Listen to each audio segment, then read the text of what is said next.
How's it going, everyone? This is Leo Perales, and this is the Perales Report. Today we got a special guest. We got a candidate for Kennewick City Council, position 4. Bill, for the people out there who may not know who you are, who is Bill McKay?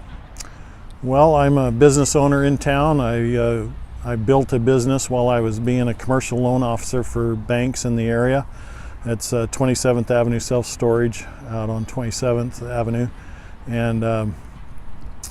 And then I also sit on the Washington State Self-Storage Association board and several other things in the area that I've done. But businessman I have an accounting degree from Boise State University and just things like that. Mm-hmm. Now, there's a lot of issues facing the city of Kennewick. To you, what is the biggest challenge that you see in the future that's going to be faced by the city of Kennewick?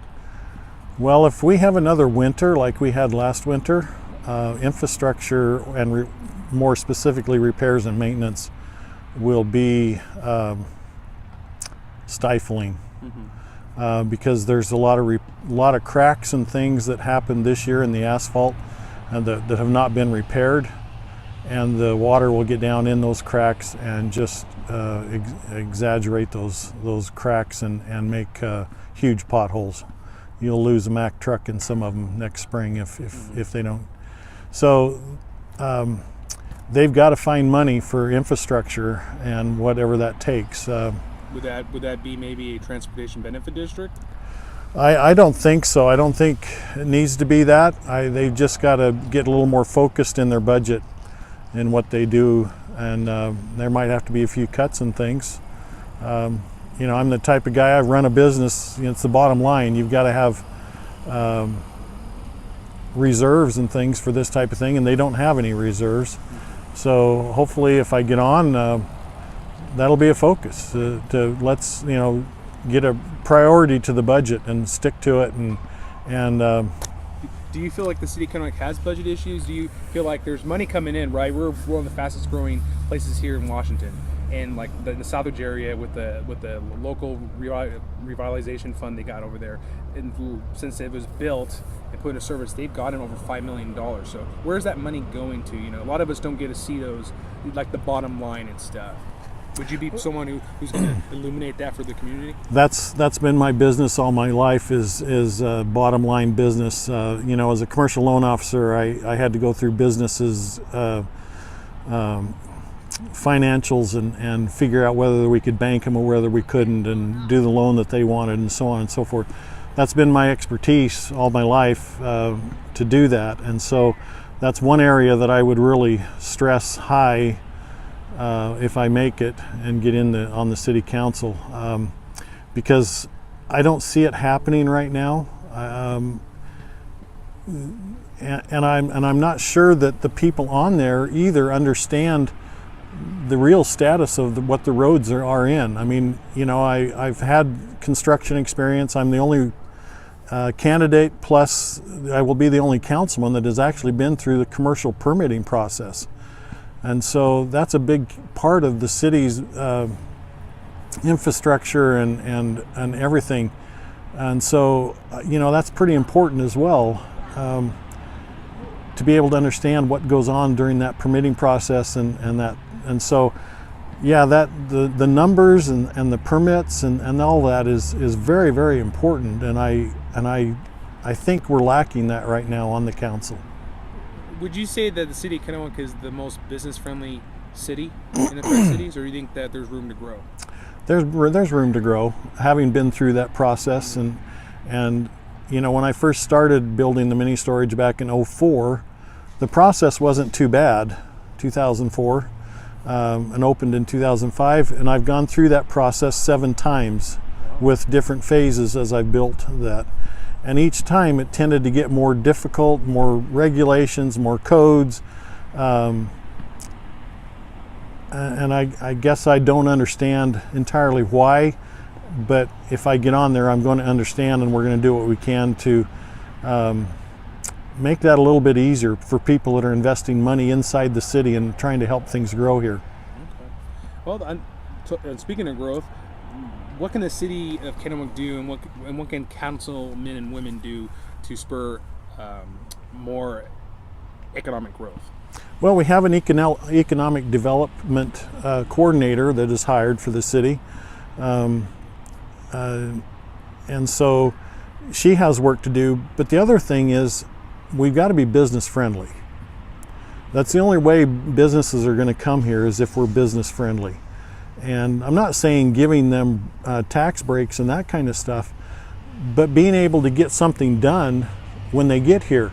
For example, there's a business down on Columbia Drive that they have rezoned. He wants to build and expand, but they're pushing him out because of the wine village down there. Oh, you mean where those trailers are at? No, it's well, he was going to buy some of that ground and increase his business, but he can't do that because they've changed the zoning there. Right. And so it's all going to be residential, high density residential. So that's 70, 80 jobs that the city is basically pushing out. Oh. Most cities would give their left arm to bring in a business with 70 or 80 jobs.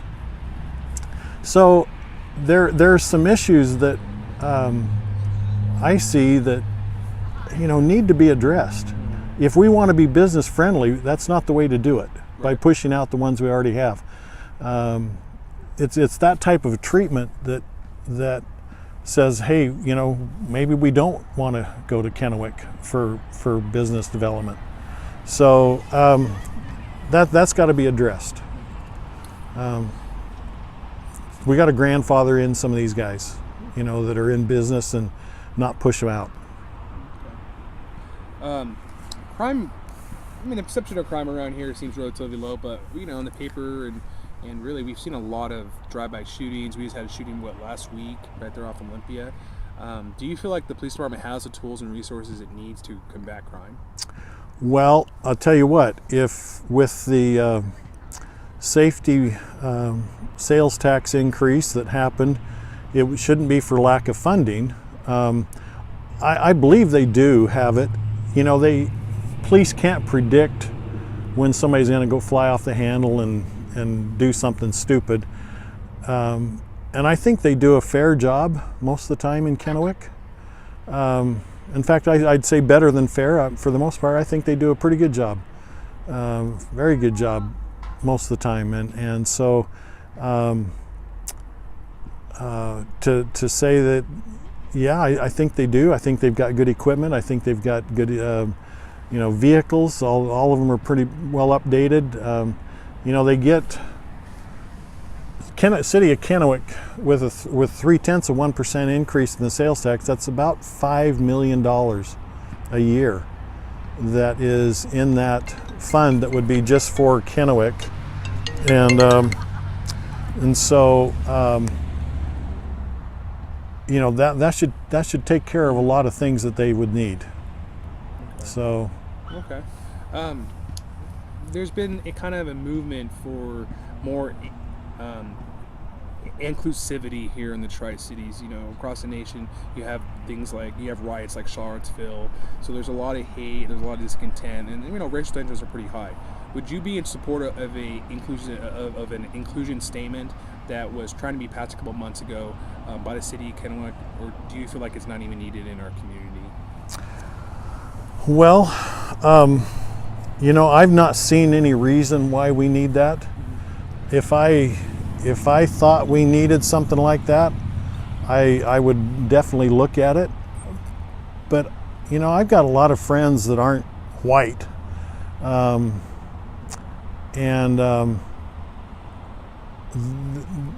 they tend to agree with me that there's not a major issue. If there is, I guess I'd be interested in hearing about it. I know there was the issue in Pasco, but in Kennewick, in Kennewick, I don't see the same type of thing, and so we want to be inclusive to everyone, but we also want to obey the laws on the land. If the laws change and the stuff, then we also need to obey the new laws. It's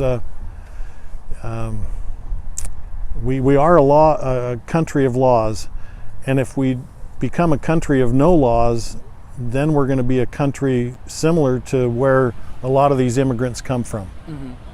And they don't want that, and I don't want that either. Do you feel like it's a cultural issue? I mean, I don't want to use the word assimilation. A lot of people have a hard time with that word, but there is a certain amount of things that you got to come accustomed to whenever you migrate to somewhere else. That's right? exactly right. So, do we feel like that's an issue here in our community? Do we feel like it's mostly minorities or people from other countries? I think people. We don't have a major crime issue in Kennewick. I don't think. Right. And when we do, the police have done a really good job of cleaning it up. The gang, we have the gang task force. That has been an issue in the past. A few years ago, that was a pretty big deal. But they have whittled it down pretty well and taken care of it. And so I've got to hand it to the police chief. I think he's on top of it. And the immigrants that I see that are coming in, they're doing what they can to become accustomed to our way of life here. I just don't see any major issues. I know it has to be tough on someone when they try and move from one country to another. But on the other hand, hopefully it's a better life for them as well. Awesome. Well, you said it all, and go ahead and I'll give you a good minute or so. Tell the audience out there why they should be voting for you come November 7th. Well, I think it boils down to my business experience, my experience as a commercial loan officer, understanding the workings of the city and the needs of the city. Plus, I'm not a type of guy that goes along to get along. If I see a problem, I'll attack it head on.